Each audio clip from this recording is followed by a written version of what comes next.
60여 년 만에 군부 통치를 마감할 것으로 기대됐던 이집트 대통령 선거가 당혹스러운 방향으로 진행되고 있습니다. 지난 23일과 24일 양일간 치러진 이집트 대선 1차 투표 결과 46%에 불과한 낮은 투표율 속에 이 보수적인 이슬람주의자인 모하메드 무르시 후보와 혁명으로 쫓겨난 무바라크 정권의 마지막 총리를 지낸 아흐메드 샤피크 후보가 각각 1, 2위로 결선 투표에 진출했기 때문입니다. 무르시 후보는 선거를 앞둔 여론조사에서는 단 한 번도 선두권을 형성하지 못했습니다만 1차 투표 결과 24.3%를 득표했고요. 샤피크 후보도 예상을 뒤엎고 23.3%를 득표해서 각각 1, 2위를 차지했습니다. 문제는 두 후보 모두 이 시민혁명의 연장선에서 치러진 이번 대선에서 당초 전혀 예상하지 못했던, 그리고 혁명 주도 세력의 입장에서 보면 당혹스럽기까지 한 그야말로 최악의 시나리오라는 점입니다. 무르시 후보는 이 최대 정치 세력인 무슬림 형제단의 조직력을 갖고 있지만 여성 차별 그리고 종교 간 다양성을 부정하는 이슬람 율법 샤리아를 헌법의 기본 틀로 도입해야 한다는 입장을 갖고 있습니다. 민주주의 확장에 역행하는 것 아니냐는 비판에 직면해 있는 상황이죠.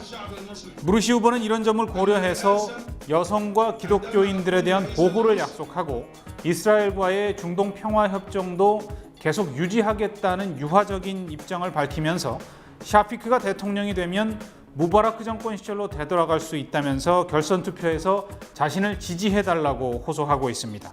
하지만 이집트 인구의 10%에 달하는 콥트 기독교도들은 이슬람 세력에 표를 주게 되면 기독교도들이 추방당할 것이라는 공포 속에서 차라리 독재 정권의 후신이긴 하지만 샤피크를 지지하겠다는 입장을 내놓고 있습니다. 이 샤피크 후보에 대한 반감은 전체적으로 더욱 거센 상황입니다.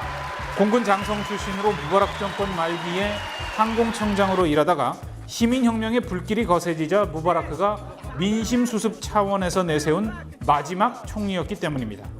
쫓겨난 독재 정권의 후예인 셈입니다. 이 샤피크의 결선 투표 진출이 확정되자 흥분한 시위대가 샤피크의 사무실을 공격하는 등 반발도 거세지고 있습니다. 특히 돌풍을 일으키면서 21%의 득표율로 3위를 차지한 무명의 함딘 사바이 후보 진영은 선거 부정 의혹을 제기하면서 결선 투표 보이콧을 주장하고 나섰습니다. 사바이 후보 측은 일부 지역에서 사바이 후보 지지표가 무더기로 버려지고 투표권이 없는 군과 경찰이 샤피크 후보 측에 투표하는 등 광범위한 부정투표 가능성을 제기했습니다. 하지만 이집트 대통령 선거관리위원회는 사바이를 포함한 일부 후보들의 이의 제기를 모두 기각했습니다. 하지만 함딘 사바이를 포함한 후보들은 현재 이집트 대선 관리위원들이 전원 무바라크 정권 시절 임명된 인물로 공정성을 의심할 수밖에 없다면서 이번 주말 대규모 항의 집회를 계획하고 있습니다. 이런 선거 불복 움직임이 광범위하게 확산될 가능성도 배제할 수 없는데요. 이 그래프를 한번 보시기 바랍니다. 이집트 관영 매체인 알 아흐람의 자료인데요. 카이로와 알렉산드리아와 홍해 주변 등 대도시 주변과 인구 밀집 지역에서 선거 부정 의혹을 제기하고 있는 함딘 사바이 후보가 1위를 차지한 것을 알 수 있습니다. 이 지역은 특히 지난해 시민혁명의 불길이 가장 거세게 타올랐던 지역들이어서 이 보수적이고 비민주적이라는 비판을 받는 과거 세력 간의 결선 투표의 거부감이 상당히 큰 상황입니다.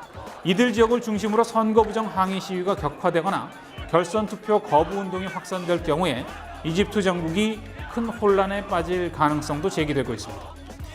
이렇게 북아프리카와 아랍권 시민혁명의 중심이었던 이집트의 대통령 선거가 과거로 회귀할 조짐을 보이면서 아랍의 봄이라 불렸던 이 민주화 운동의 물결이 길을 잃고 있다는 분석들이 나오고 있습니다. 이집트와 예멘, 리비아 등 혁명이 성공한 나라에서는 과거 집권 세력이 재집권하거나 강경 이슬람 세력이 확산되면서 우려를 낳고 있고요. 이 반정부 시위가 계속되고 있는 시리아와 바레인에서는 독재 권력이 민주화 요구를 종파 간 분쟁으로 몰고 가면서 주변국으로 분쟁이 확산되고 있는 양상입니다. 시리아 아사드 정권을 지지하는 이슬람 시아파는 시리아 접경 레바논에서 아사드 정권 반대파와 충돌해서 시가전까지 벌이면서 사상자가 발생을 하기도 했습니다. 주변 아랍 국가들이 레바논에 대한 여행 자제령을 내릴 정도였습니다. 반대로 바레인에서는 집권 수니파가 절대 다수인 시아파 국민들의 민주화 요구를 이후 사우디의 도움을 얻어가면서까지 강경 진압하는 바람에 이란과 이라크 같은 시아파 국가들의 강력한 반발을 사고 있는 상황입니다.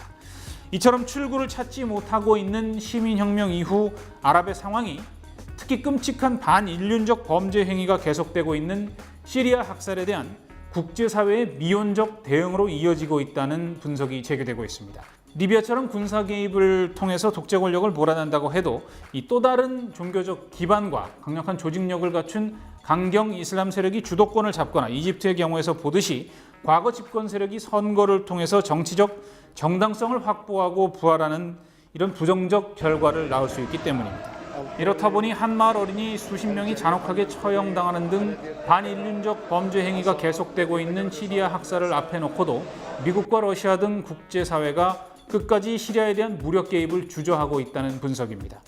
무엇보다 시리아 문제에 국제사회가 이렇게 무기력하게 대응하는 이유는 희생을 치르고 개입한 뒤에 나눠 가질 수 있는 매력적인 열매가 없다는 점일 겁니다. 시리아인 리비아처럼 시장을 재구성해서 차지할 만한 석유 자원이 거의 없기 때문입니다. 카이로에서 전해드렸습니다.